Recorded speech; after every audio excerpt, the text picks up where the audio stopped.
Commander Jake Morrison stood on the bridge of the Odyssey, staring at the strange ship floating in the darkness. The vessel looked ancient, covered in patterns he had never seen before. It had been drifting at the edge of the solar system for who knows how long. Nobody had noticed it until now. His second officer, Lieutenant Kate Brooks, walked up beside him. She looked nervous. The Galactic Council had strict rules about investigating unknown objects. Humans were supposed to report everything and wait for permission, but Jake had never been good at following rules that didn't make sense. "Should we call it in, sir?" Kate asked. Jake shook his head. "Not yet. Let's see what we're dealing with first. If it's nothing, we won't bother them. If it's something important, we'll have better information to share." The truth was simpler than that. Jake was tired of asking permission for everything. Humanity had been part of the Galactic Council for 70 years now, but they were still treated like children. Every discovery had to be reported. Every new technology had to be approved. Every expansion beyond Earth's solar system was forbidden. It was getting old. The boarding team suited up and crossed over to the derelict ship. Jake led them through dark corridors filled with dust and silence. The ship was huge, much bigger than it looked from outside. The walls showed signs of incredible technology, far beyond what the Council currently used. This wasn't just old. This was ancient and advanced. In what looked like the engine room, they found it. A drive system unlike anything in modern records. Dr. Peter Lang, the ship's science officer, spent 3 hours examining it before he could even speak. When he finally did, his voice shook with excitement. "Commander, this technology could revolutionize space travel. Ships using this could cross the galaxy in weeks instead of months. It's faster than anything the Council has. Faster than anything anyone has." Jake understood the implications immediately. Whoever controlled this technology would have a massive advantage. The ability to move faster meant better trade, quicker communication, and superior military capability. It could change everything. He also understood that this would cause problems. The Council didn't like it when younger species got too advanced too quickly. They had rules about technology distribution. They believed some races weren't ready for certain tools. Humanity was definitely on that list, but the ship was in human territory. The discovery was made by a human crew. By any reasonable law, it belonged to Earth. Jake made his decision. They would take everything. All the data, all the samples, everything they could carry. Then they would report it. Let the Council try to argue that humans shouldn't have what they found in their own backyard. The trip back to Earth took 3 days. Jake spent most of that time preparing his report. He knew it had to be perfect. He needed to present the facts clearly and make the case that humanity had every right to study and use what they had found. Dr. Lisa Chen was waiting when they arrived. She was Earth's representative to the Galactic Council, one of the smartest people Jake had ever met. She listened to his report without interrupting, her expression growing more serious with each word. "They're going to demand we hand it over," she said when he finished. "You know that, right? The Council doesn't share power. They never have. Let them demand," Jake replied. "We found it. It's ours." Lisa smiled, but there was no humor in it.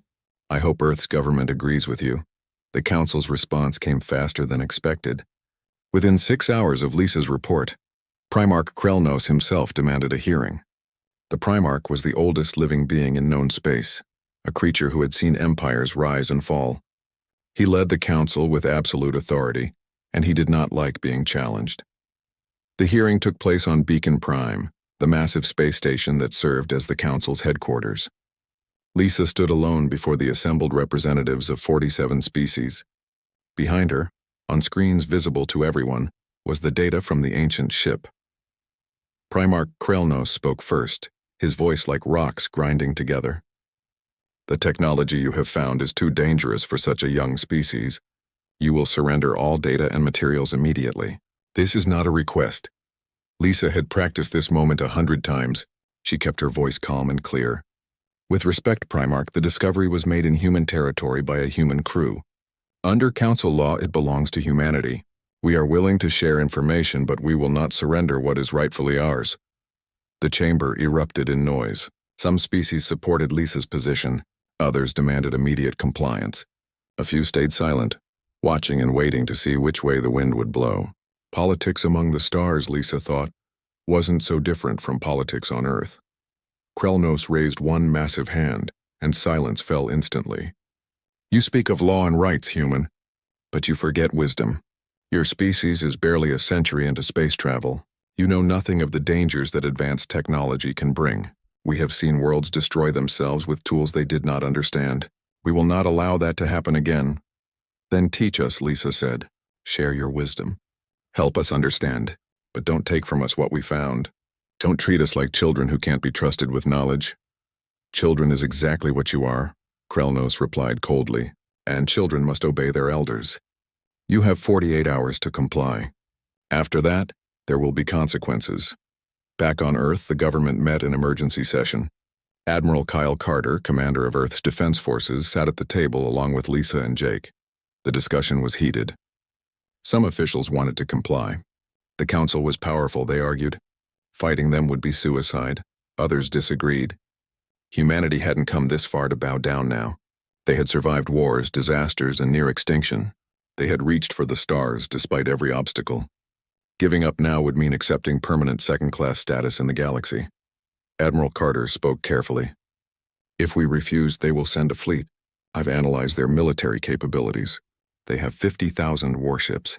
We have 300. The numbers aren't in our favor. Numbers aren't everything, Jake said. Everyone turned to look at him. He hadn't been invited to speak, but nobody told him to stop. The council has been at peace for thousands of years. Their military is designed to intimidate, not to fight. They expect compliance. They're not ready for actual war. And we are? Someone asked. Jake smiled grimly. We've been fighting each other for our entire history. We know war. They've forgotten it. The vote was close, but the decision was made. Earth would refuse the council's ultimatum. They would keep the technology and dare the council to do something about it. It was a gamble that could cost humanity everything, but the alternative was accepting chains that would never be removed. Lisa sent the response personally. She kept it short and simple. Earth thanked the council for their concern but respectfully declined to surrender the technology. Humanity would be happy to discuss sharing information and cooperating on research, but they would not give up what was rightfully theirs. The council's reaction was swift and harsh.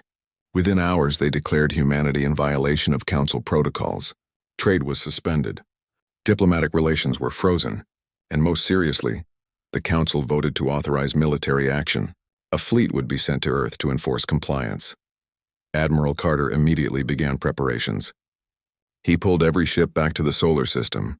He activated reserves and put the military on full alert. Defense platforms that had been gathering dust were powered up and armed.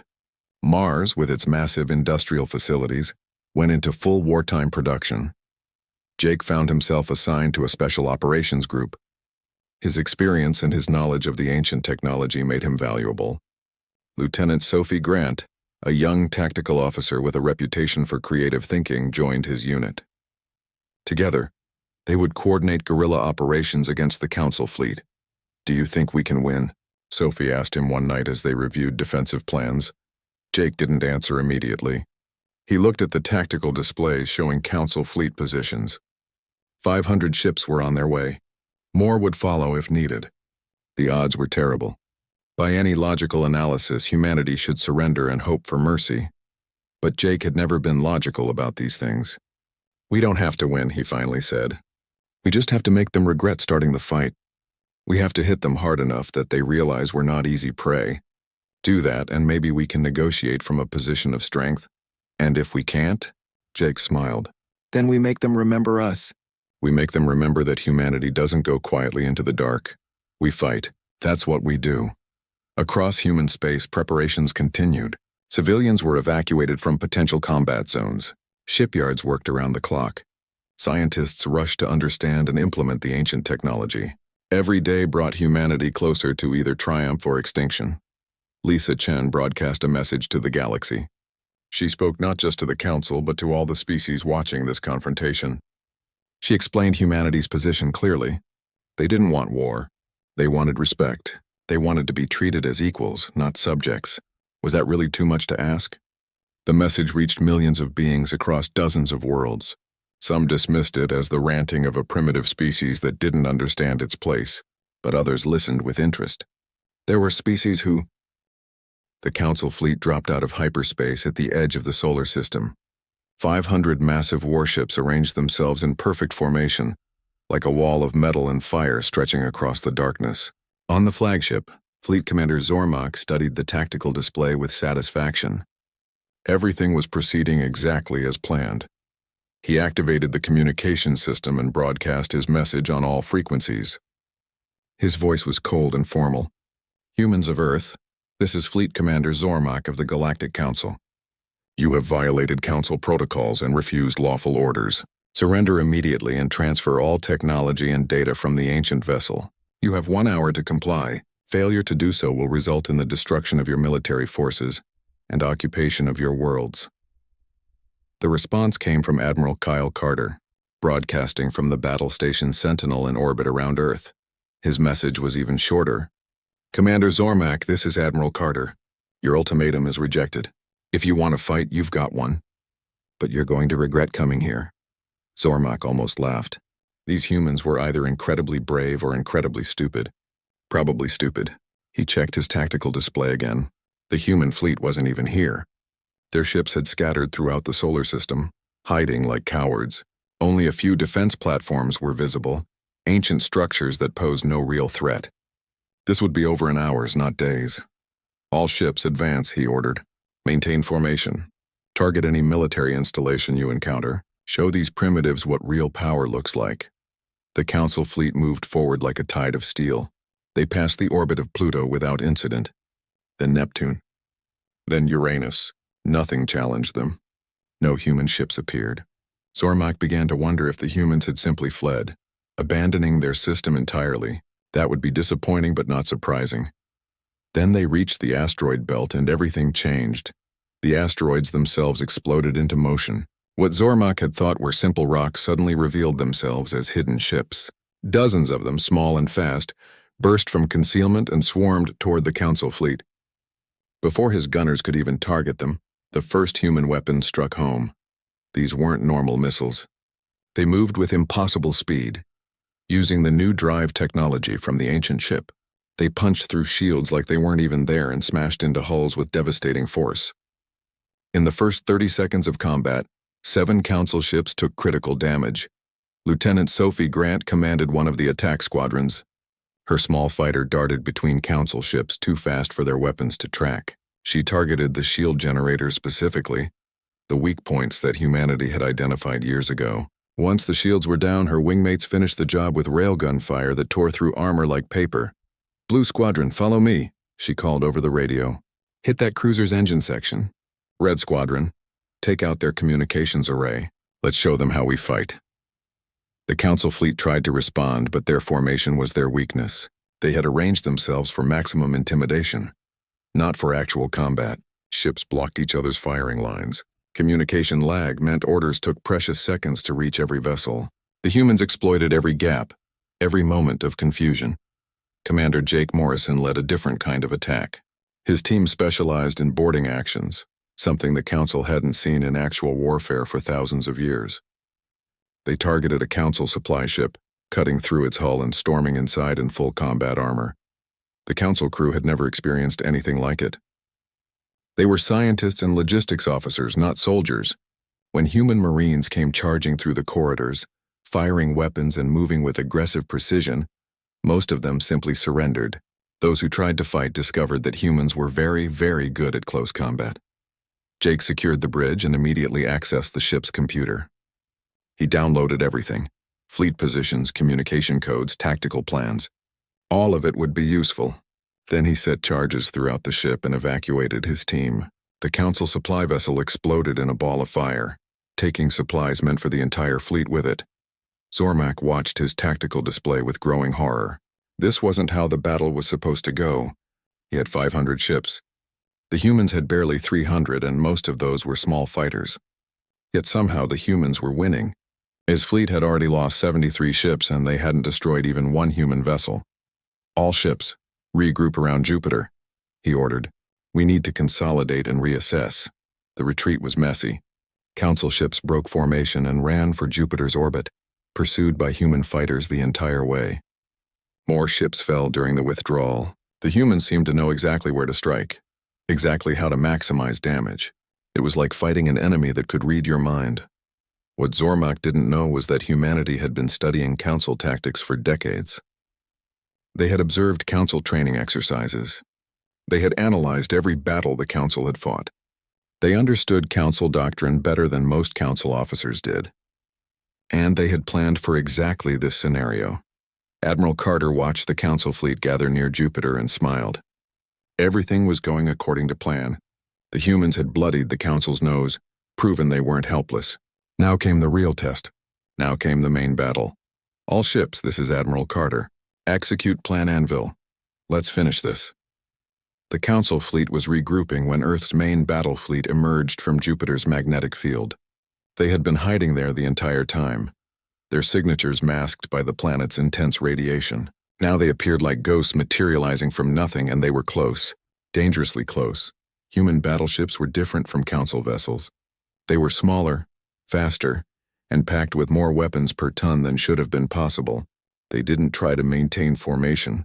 They didn't follow predictable patterns. They swarmed like angry insects, each ship independent but coordinated, striking weak points and then moving before return fire could find them. The battle became chaos. Ships exploded on both sides, filling space with debris and fire, but the humans had the advantage. They were fighting in their home system, using tactics they had practiced for years.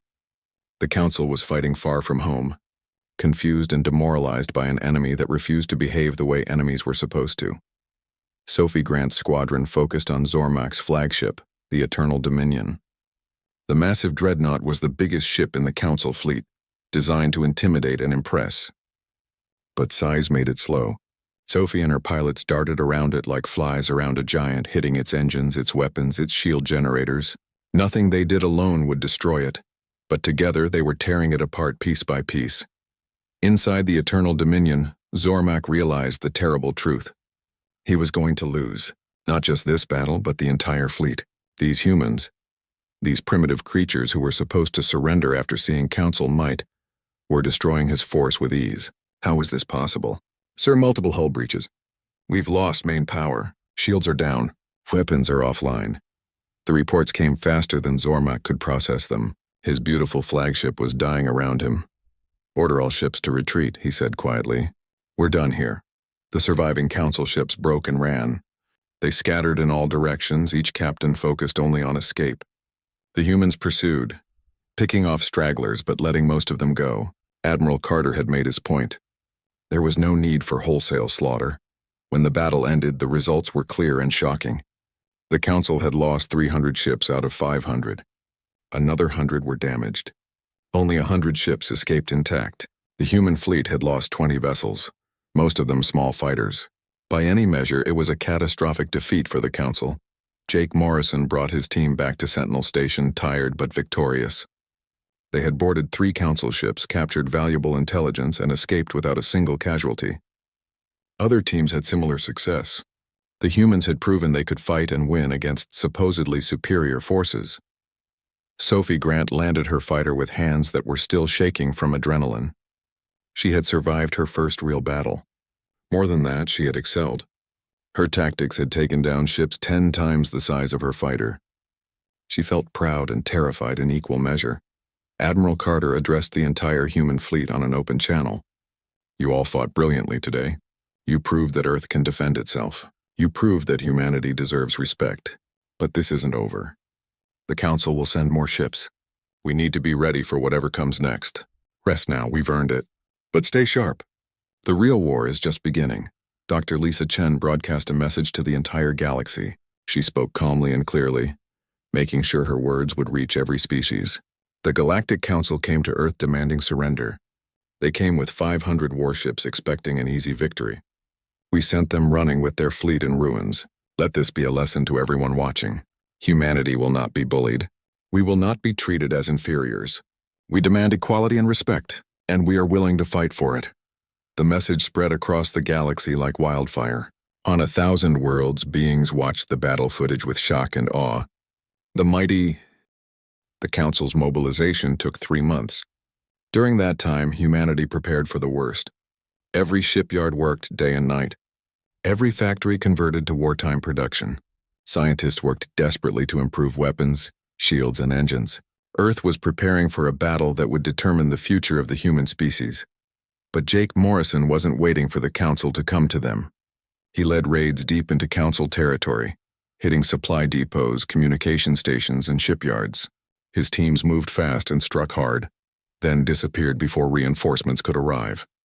They were like ghosts, impossible to predict or stop. During one raid on a fuel depot, Jake's team discovered something unexpected. A small group of Kelrath engineers were working there, maintaining the facility. When the humans stormed in, one of the Kelrath stepped forward with his hands raised. His name was Kivex, and he had a message. "Don't shoot," Kivex said in broken English. "I want to help you. Many of us do. The Council has controlled us for too long. We see what you are doing. We want to be free like you."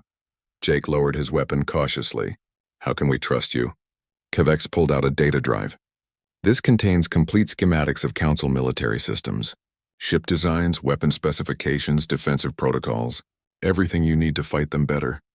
I have been collecting this information for years, waiting for the right moment. You humans are that moment. Jake took the drive and examined it. If this was real, it would be worth more than a dozen successful raids. He made a decision. "Come with us. If this information checks out, we'll talk about an alliance." Back on Earth, Dr. Lisa Chen worked on a different kind of warfare. She reached out secretly to dozens of species, making contact with dissidents and rebels who opposed Council rule. She offered them something the Council never had: partnership instead of domination. "Work with us," she said, "and we can all be free." Not everyone agreed. Many species feared the Council too much to act, but some listened. The Kelrath mining clans, the Savari Technology Collective, the Threxian merchant guilds. They all began providing information and support to humanity. It wasn't open alliance, not yet. But it was a start. Kivex's information proved genuine. Human scientists studied it for weeks, learning the weaknesses of every Council ship class. They developed new weapons specifically designed to exploit those weaknesses. Missiles that targeted shield generators, railguns that punched through specific points in armor, electronic warfare systems that could jam Council communications. Admiral Carter used this information to completely revise human tactics. He knew the Council fleet was coming. 10,000 ships led by Grand Admiral Thexler himself. They would arrive at Mars first, where humanity's biggest military factories were located. The Council intended to destroy human production capability and force surrender through economic strangulation. But Carter had different plans. Mars would not fall easily. He turned the entire planet into a fortress. Orbital platforms surrounded it like a crown of weapons. The surface bristled with massive railgun installations that could target ships in orbit. Underground bunkers held thousands of soldiers ready to fight for every meter of ground. Lieutenant Sophie Grant received a promotion to captain and was given command of Mars Defense Coordination. She worked from a command center built deep inside Olympus Mons, the largest volcano in the solar system. From there, she could see everything happening in orbit and coordinate responses instantly. The Council fleet arrived right on schedule. 5,000 ships emerged from hyperspace and took up position around Mars. Another 5,000 remained in reserve, ready to reinforce if needed. Grand Admiral Thexler studied the defenses with satisfaction. The humans had fortified well, but it wouldn't matter. He had overwhelming force. Victory was inevitable. He broadcast the traditional demand for surrender. Sophie's response was simple and direct. "Come and take it." The battle for Mars began at dawn on the planet's surface. Council ships moved into bombardment position and opened fire. Massive energy beams and missiles rained down on the defensive installations. Explosions lit up the Martian sky like a second sunrise. But Mars fought back. The orbital platforms returned fire with every weapon they had. Human fighters launched from underground hangars and swarmed into space. The railguns on the surface tracked targets and fired, sending projectiles into orbit at incredible speeds. Each shot was precisely calculated to hit specific weak points Sophie had identified. The battle quickly became brutal. Council ships died in waves, but they kept coming. For every ship destroyed, 2 more took its place. The humans were inflicting massive casualties, but they were also taking losses. Orbital platforms exploded. Fighters were shot down. Surface installations were reduced to craters. Jake Morrison led ground forces defending the shipyards. Council troops landed in drop pods attempting to capture the facilities intact. What they found was hell. The humans had turned every building into a fortress, every corridor into a kill zone.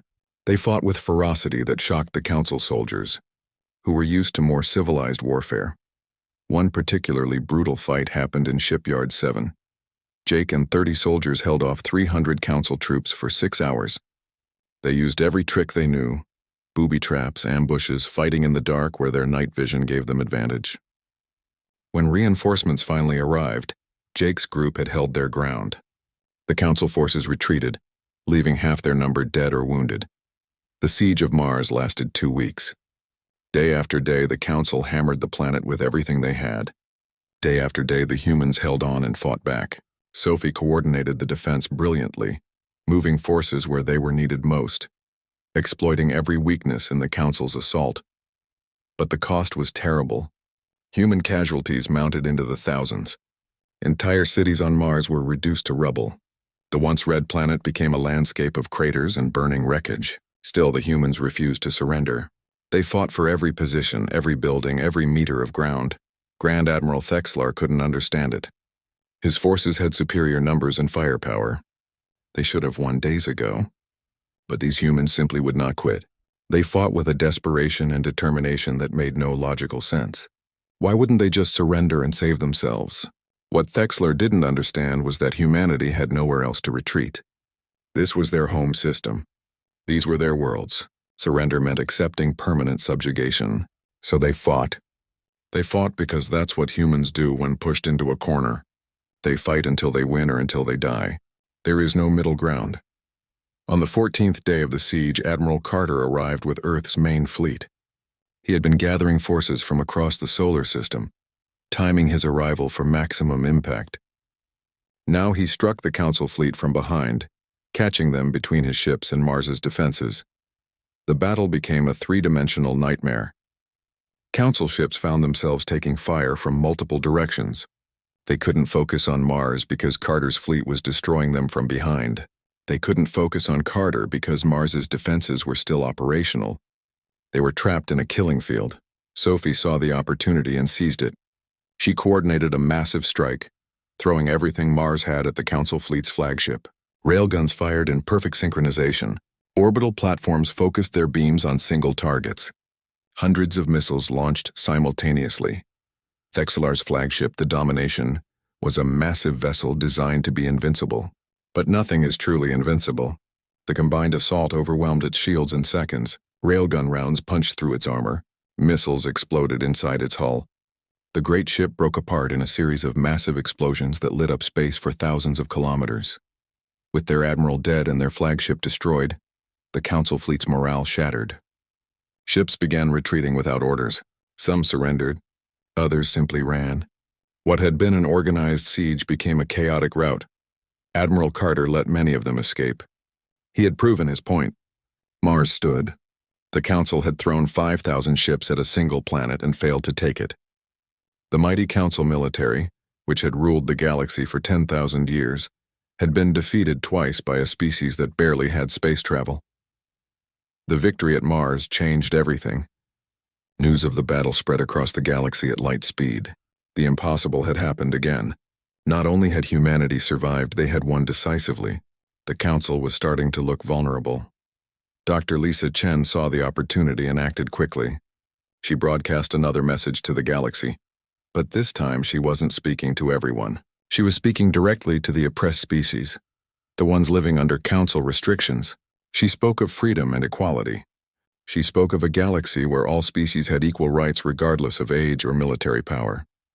And she made an offer. "Join us," she said. "Stand up for your rights. Demand equality. The Council is not invincible. We have proven that twice. Together we can build something better. Together, we can create a galaxy where freedom matters more than ancient hierarchy." The response was immediate and shocking. 3 species declared independence from the Council within days. The Kelrath, led by Kavex's clan, the Sivari Technology Collective, the Threxian Dominion. The combined fleet of the Free Worlds Coalition gathered at a secret rendezvous point outside Council space. 2,000 ships from 4 different species united by a single goal. Admiral Carter walked among them virtually, his image appearing on bridges across the fleet. He gave the same speech to everyone. "We are about to do something impossible," he said. We are going to attack Beacon Prime, the heart of Council power. They think we will defend Earth and wait for them to come to us. They are wrong. We take the fight to them. We show them that the Free Worlds Coalition is not afraid, and we end this war on our terms. The fleet jumped to hyperspace together. It would take 3 days to reach Beacon Prime. 3 days to prepare for the most important battle in galactic history. 3 days to either win freedom or die trying. Commander Jake Morrison had a special mission. While the main fleet attacked Beacon Prime's defenses, he would lead a small team to infiltrate the station itself. Their goal was the central database, the repository of 10,000 years of Council records. If they could capture it, they could expose the truth about how the Council really operated. Captain Sophie Grant joined his team. She was the best tactical officer in the human fleet, and Jake needed her skills. Lieutenant Kate Brooks came too, along with a dozen other specialists. Kvex, the Kelrath engineer who had defected, volunteered to guide them through the station's layout.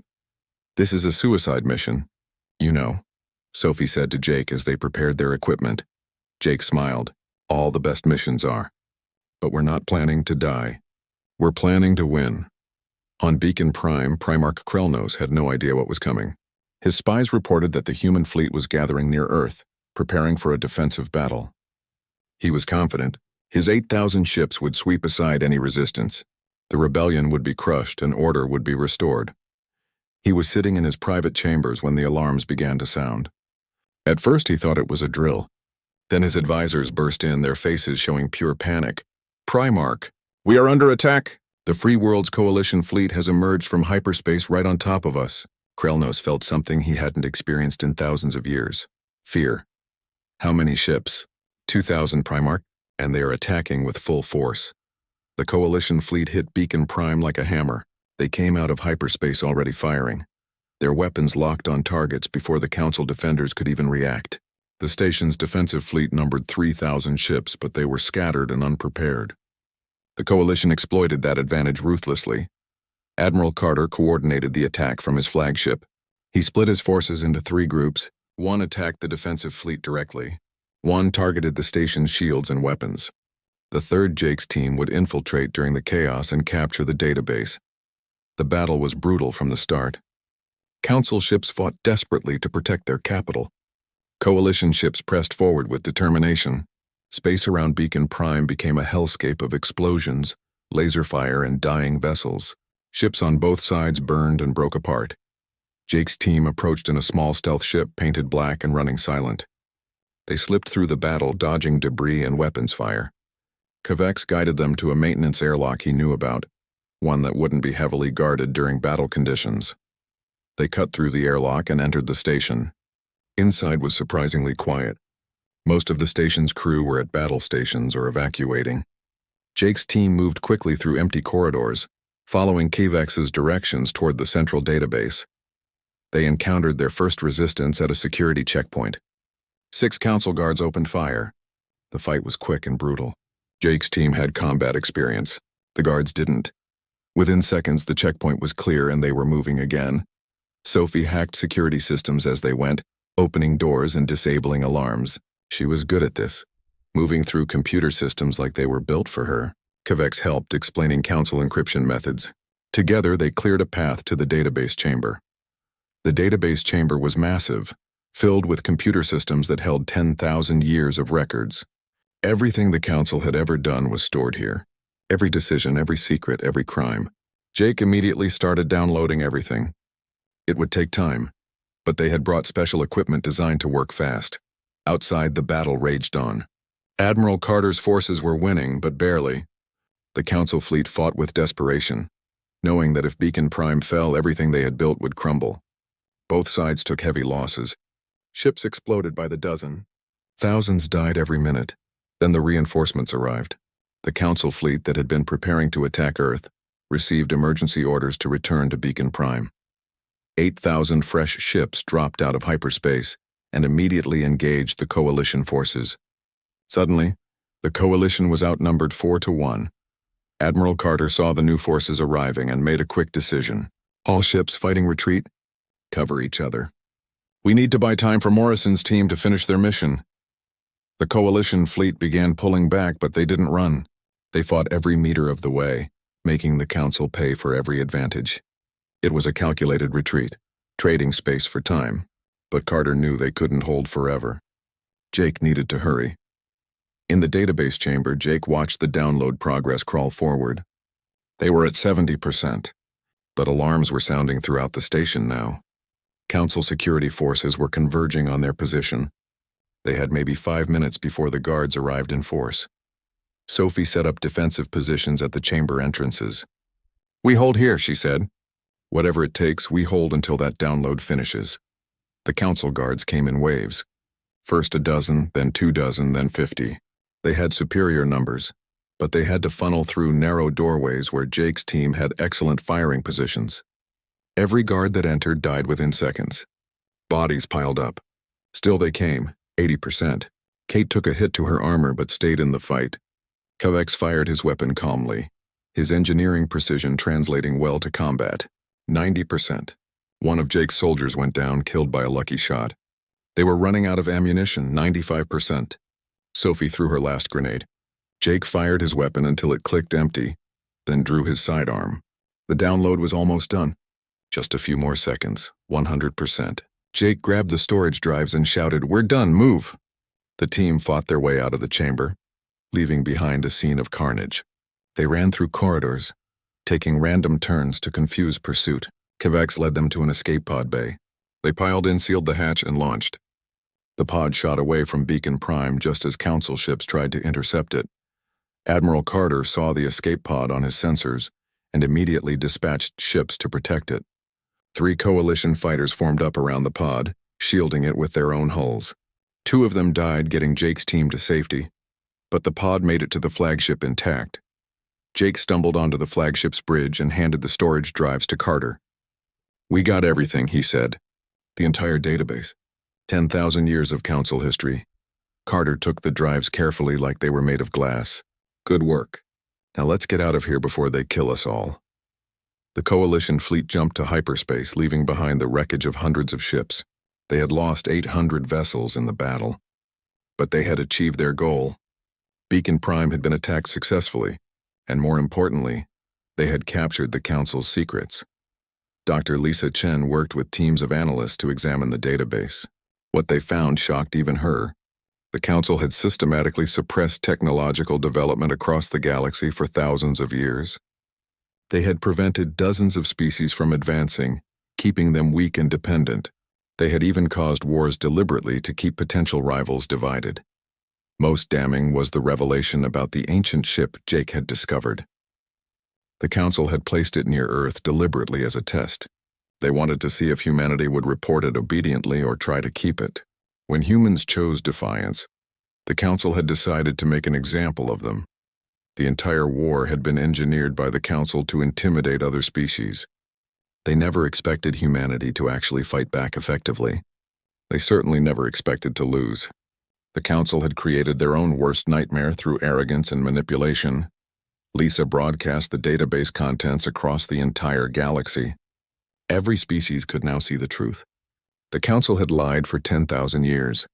They had suppressed and controlled through fear and deception.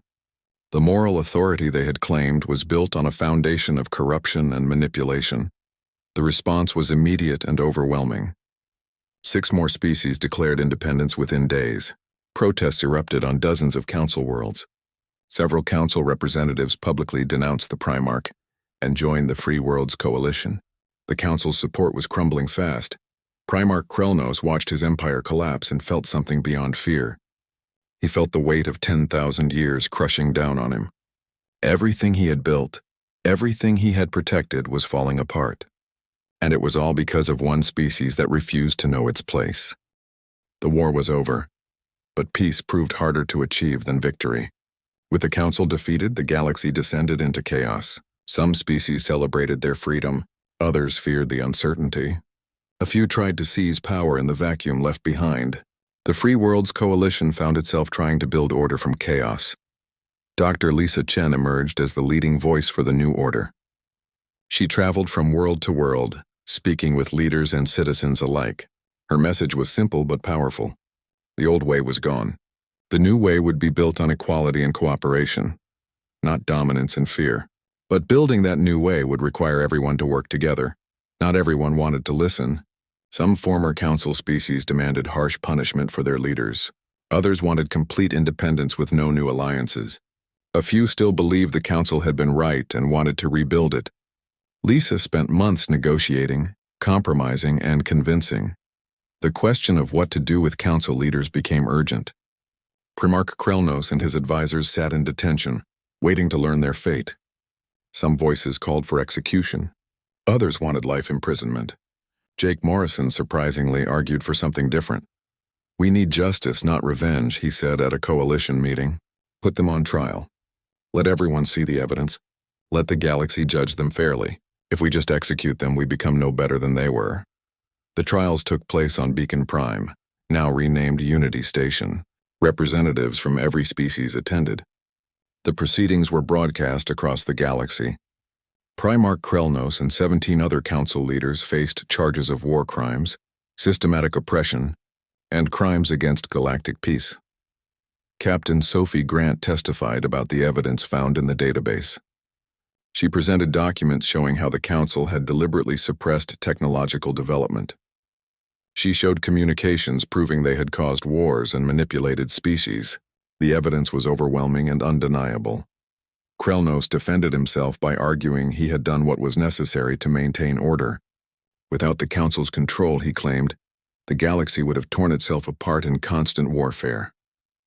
His actions, however harsh, had brought 10,000 years of relative peace. Lisa responded to this during her testimony. "Peace built on oppression is not real peace. It is merely the absence of open war. You prevented conflict by crushing any species that might challenge you. You called it order. We call it tyranny." The trial lasted 3 months. In the end, the judges found Krelnos and 8 others guilty on all charges. They were sentenced to life imprisonment. The other 9 defendants were found guilty of lesser charges and received shorter sentences. The galaxy watched as the mighty fell, brought down by the same laws they had once enforced on others. With justice served, the coalition turned to the harder work of building a new government. Representatives from 73 species gathered for a constitutional convention. The debates were long and often heated. Every species had different ideas about how the galaxy should be governed. Commander Jake Morrison attended as an observer. He listened to species argue about voting rights, territorial boundaries, and technology sharing.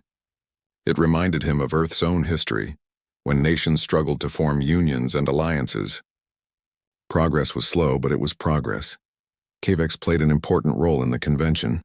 As the Kelrath who had first defected to humanity, he had credibility with both former council members and the rebels. He proposed a system where every species had equal voting rights regardless of age or military power. No species could veto decisions alone. All major choices required broad consensus. After 6 months of debate, they finished the Galactic Commonwealth Charter. It established principles that the old council had never accepted.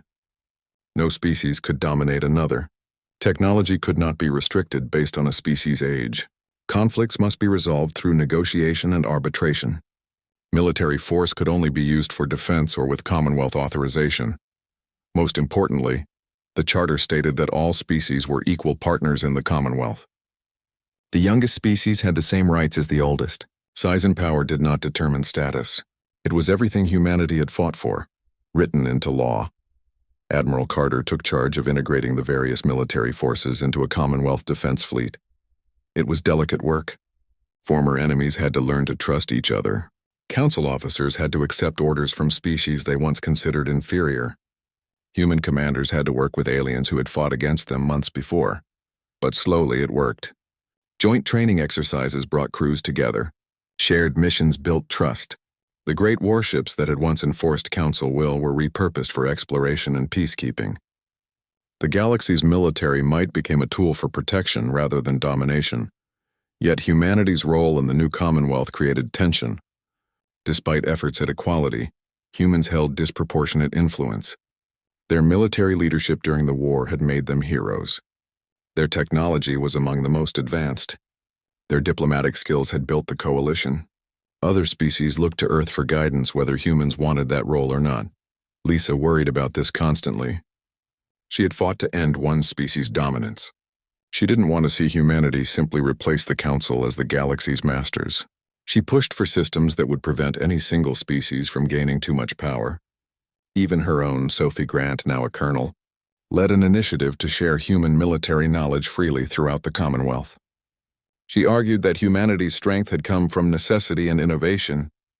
Other species could learn the same lessons without fighting the same wars. Knowledge should be shared, not hoarded.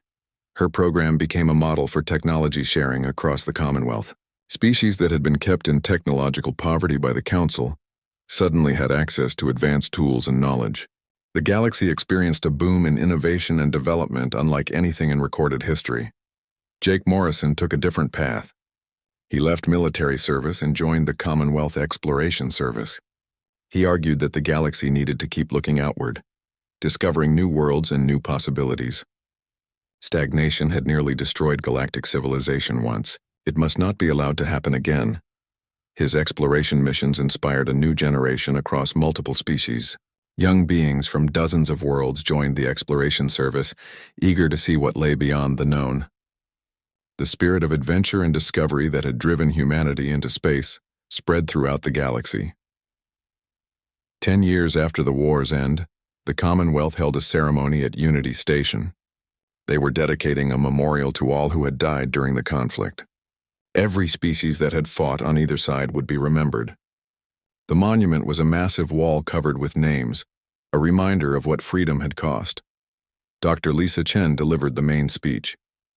She stood before representatives from 200 worlds and spoke about the journey they had all taken together.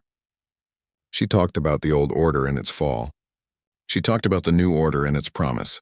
And she talked about the responsibility everyone shared to make sure the future was better than the past. The Council declared war on Earth expecting easy victory, she said. They thought we were too young, too weak, too primitive to resist. They were wrong. But our victory was not inevitable. We won because we believed in something worth fighting for. We believed in freedom and equality. And we refused to accept anything less. She paused and looked at the names on the memorial wall. Too many died to achieve that goal. Humans, Kelrath, Sivari, Threxians, even Council soldiers who were simply following orders. We remember them all, and we honor them by building something worthy of their sacrifice. The era of the Council is over. Good riddance to it. But the new era belongs to all of us together. No single species rules. No ancient hierarchy determines worth. We are all equal partners in shaping the future. That is what we fought for. That is what we must protect. The crowd applauded, a sound that echoed through the station. Lisa stepped down from the podium and walked to the memorial wall. She placed her hand on a name, a young officer who had died during the first battle. So many sacrifices, so many lives given for a dream of something better. 20 years after the war ended, the Commonwealth was thriving. Trade flourished between species that had once been isolated from each other. Scientific collaboration produced breakthroughs in medicine, energy, and space travel. The arts experienced a renaissance as different cultures learned from each other. The galaxy was alive with possibility. Admiral Carter, now retired, visited Earth for the first time in years. The planet had changed dramatically. It had become a cultural and educational center, where species from across the galaxy came to study and exchange ideas. Universities attracted students from hundreds of worlds. Earth cities were truly cosmopolitan now, filled with beings of every description. He met Lisa and Jake at a small restaurant in Geneva, overlooking the lake. They were all older now, marked by time and experience. But they shared memories that bound them together forever. They had changed the galaxy. They had ended an era and begun another. Do you ever regret it? Carter asked. Starting the war, I mean. All the death and destruction. Jake shook his head. We didn't start it. The Council did when they tried to take what was ours. We just finished it. And look at what came from it.